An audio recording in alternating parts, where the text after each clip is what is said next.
So today, not only are we going to discuss if IEMs or in-ear monitors for gaming are worth it, but we're also going to talk about the best cheap entry-level IEMs for gaming that you can try, and also go over the best pair that I've owned in the last 3 years.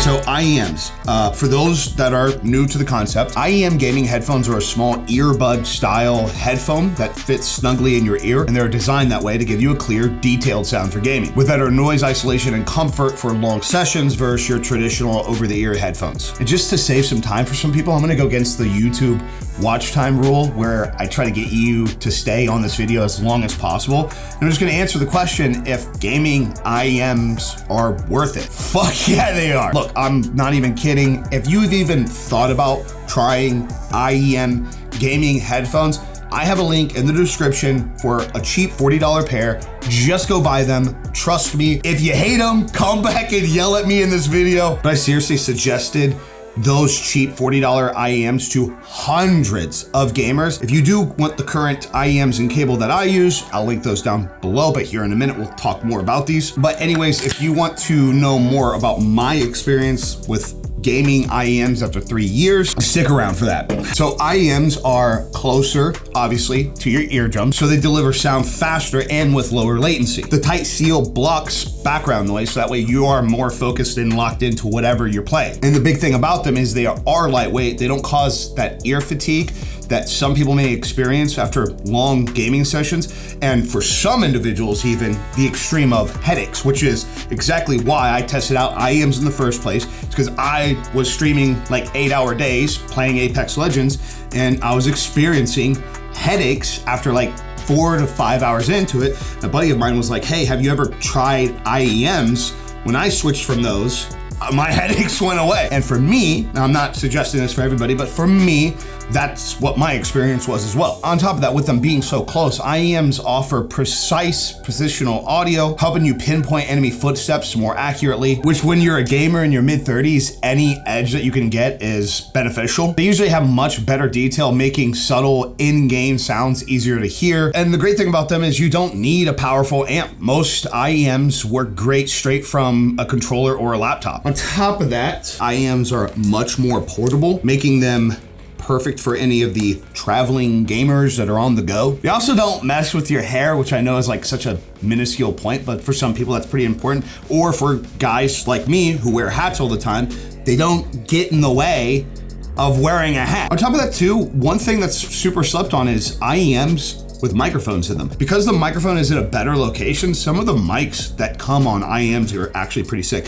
Look, all in all, more and more gamers every single day are switching to IEMs, including professional players. So obviously, since you have so many people switching over to them, including pros who play their specific games for a living, I think it's safe to say that they're no joke. Now let's talk about the IEMs that I've used over the years, because if I'm gonna suggest to you guys and gals the cheaper versions, you do have to know some things. So the cheap $40 ZS10 Pros are really solid, especially for $40, but they're cheap for a reason. You'll notice in today's video, I'm not using any current new footage for those headphones, because I replaced them after the years. I think I went through like 3 pairs of the ZS10 Pros because they're just so cheap. The speaker would blow or one IEM would just go out on me, and it was the IEM, it wasn't the cable. That's one thing that you do need to make sure you check. But I went through 3 pairs until they finally sent me a pair of their more upgraded versions, like the $60 version, which is the ZS12 Pro X. I did notice in the $60 12 Pro versions that you get a little bit more bass, you get a little bit more clarity. You can clearly tell for $20, you're getting an upgrade, which is great. But even with these, after a few months with some heavy use, I had to replace them, but these have actually held up for some time now. Also, I think the look on these are pretty sick. Like these come in pretty solid color options. I just love the all black ones. But anyways, I used these to a certain point to where I was like, you know what? Fuck it, let's test some like more expensive IEMs. And I went with the Kiwi Ears Orchestra Lights, which a lot of people have recommended to me. They lasted 2 fucking weeks. Look, I know you get faulty devices every now and then. Not anything, especially in the tech world, is perfect. But one big thing that stood out to me with these is after they went bad on me, I tried to reach out to the company, which like I went to websites, I went to social media, And I'm talking like the craziest customer service I've ever fucking dealt with in my life. I mean, it was literally a nightmare. I was suggested to go from like email to go to their Instagram DMs to ask for help. And then they forward me to another email, at which point after this like process has taken months, they were like, hey, can you send us a video showing that? Like, it got to the point where I was literally, fuck this. I'm taking the $200, $250 loss on this, and I'm never buying a pair of these headphones again. So it's hard to say that they're bad headphones. I know a lot of people talk very highly of them, but considering that all these headphones, both the cheap versions and the Kiwi ears, are somehow tied to the same company down the line, and considering that the cheaper versions just after a period of time constantly go out, and then the Kiwi ears went out right away, it's just like, I can't suggest people to take a risk on $250 on the idea of like, hey, in a few months, like your headphones might just stop fucking working. Like, it's easier to say like, hey, go buy these $40 IEMs. They're really good. Like, you will get an advantage with them and you'll get the experience of IEMs, but like, hey, they're cheap for a reason. They might shit the bed on you after a period of time. Versus doing that with $250. I don't know, it's just fucking crazy. And take in mind, I really don't want to bash the brand in general, but like customer service is super important to me. But it got to the point where like these people were like fed up with trying to help me. It was such a bizarre situation. So I decided to do some research and I found these FIO FH5S IEMs. I don't know if I'm saying that name correctly. I hope so. But man, if you want to talk quality upgrade from $60 to a couple $100, yeah, you're like, I get it. Like, when I had the cheaper IEMs, I was like, there's just probably no need to ever upgrade, right? Because like, how much more quality can you get out of IEMs?